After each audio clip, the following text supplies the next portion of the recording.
This is Buramino, the newest of the 5 refugee camps in Dolowato, Ethiopia. A year ago, it didn't exist. Today, it is home to more than 23,000 people, and still growing. WFP is feeding them all, just as we're doing in the other 4 Dolowato camps, now home to nearly 160,000 people. Last year at this time, up to 2,000 people a day were arriving at this site fleeing the famine in southern Somalia. This year, the numbers are much lower, and the children are in much better nutritional state than they were last year. But since mid-May, we have seen an increase in the number of newly arriving refugees. WFP and its humanitarian partners are ready to be able to provide whatever support people need. By the end of 2011, a combination of good rainfall and an influx of humanitarian assistance put the region on the road to recovery. But that progress was extremely fragile, and this year, in some of the same areas, the rains have failed again, and insecurity continues.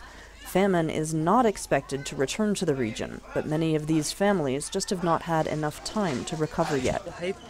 I used to have 20 sheep and about 10 cows, but now they've all died.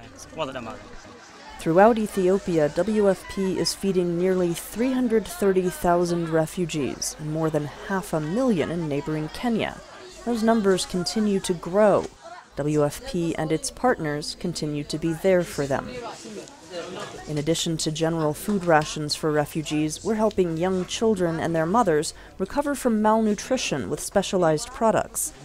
Getting these kids the right food at the right time is helping their bodies and minds develop, so they can build a brighter future for themselves and their families.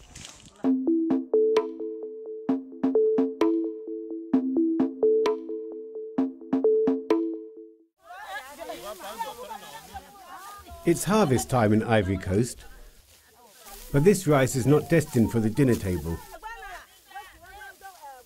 This women's cooperative is producing high-quality rice seeds, which they sell to a government-run seed bank. In a country reeling from a decade of civil war, these farmers are playing a key role in reducing poverty.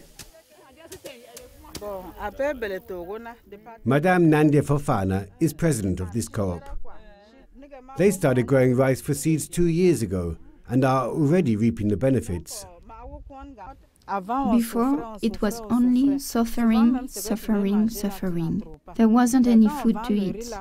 But now, selling these rice seeds, we can buy food, and we are doing well. Nandia's group is growing Witter 9, a productive and more pest-resilient breed of rice, and have almost doubled their yield and their profits.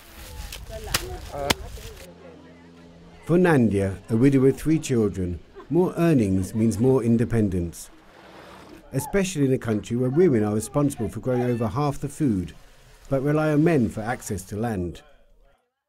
Thanks to this rice, I can build a house, buy a motorcycle, and can do what men can do. Now we are the same as men. To ensure the seeds are of high quality, Nandia needs a government certificate and must adhere to strict regulations from the choice of terrain to the correct way of drying the seeds. Together with 30 other rice producers from different zones, Nandia was selected to attend a 2-day intensive training course and had the opportunity to share experiences with fellow rice growers. So far, over 800 farmers have been trained to grow quality rice seeds. All seeds produced are sent to a government warehouse. Here, machines separate the good grains from the bad. After a third and final quality check, they are stored until next planting season, when they will be distributed to thousands of farmers. After 10 years of use, the quality of the seeds has dramatically degenerated.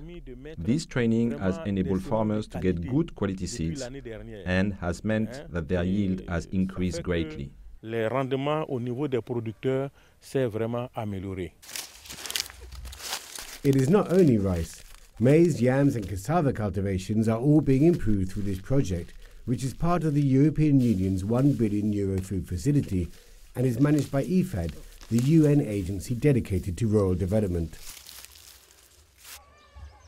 Taking advantage of the good prospects for security and political stability, project activities are making up for lost time.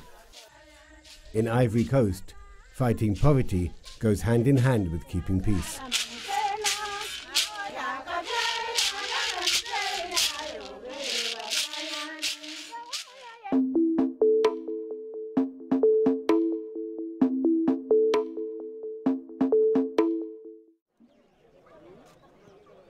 The Republic of the Gambia, a small West African country on the southernmost border of the Sahel region, has suffered severe crop failures this year.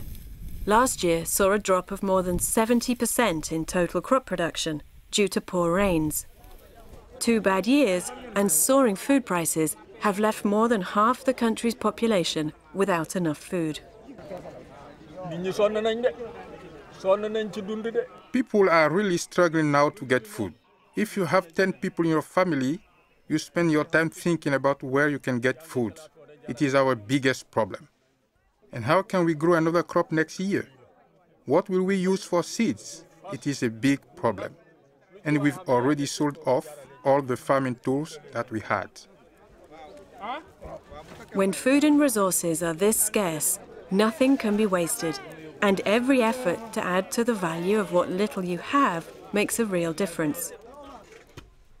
In a world where 1 in 7 people go hungry, roughly 1/3 of global food production gets lost or wasted. And along with the food that nobody eats, we also lose the water, soil, and other resources that we use to grow it. Food waste is mainly a problem in industrialized countries, while food losses are more typical of the developing world, often due to inadequate infrastructure. Here in the Gambia, the Food and Agriculture Organization is working with farmers to tackle the problem. We are also addressing the food losses through the value addition, proper storage, and also making sure that there are market outlets so that the product, since they are highly perishable and you don't have proper storage facilities, you can quickly sell them. Bad storage facilities can result in infestation by insects and rats. But around 12,000 people will soon be able to store their produce properly in these metal silos, specially designed for use by families or the whole community. These farmers have learned how to cure their onions by leaving them out to dry before bagging them. This will ensure that they don't rot and can be stored for up to 6 months. And the FAO project is also working with women's associations to establish a modern, competitive and commercially vibrant food processing sector.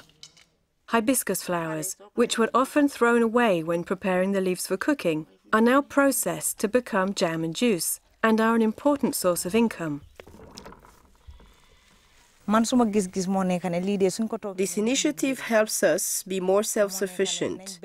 We can invest more in our farming, get better yields, and live in better conditions.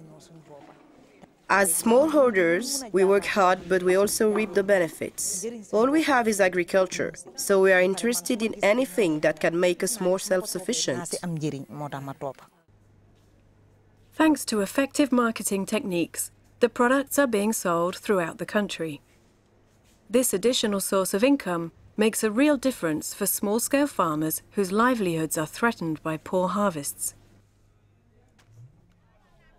And the impact of the project will be felt for years to come, because with their new skills, many women, like Unde, are looking forward to starting their own companies. We have seen they had said that, the skills she had developed joining this group, she can use it to develop herself into a big entrepreneur, and that's what she's working towards. FAO and partners are working together on the Save Food Global Initiative on food loss and waste reduction. If we are to eradicate hunger, everybody involved in food supply chains, from producers to consumers, must change management practices, technologies, and behavior. For Hungry Planet, this is Boudica Downs.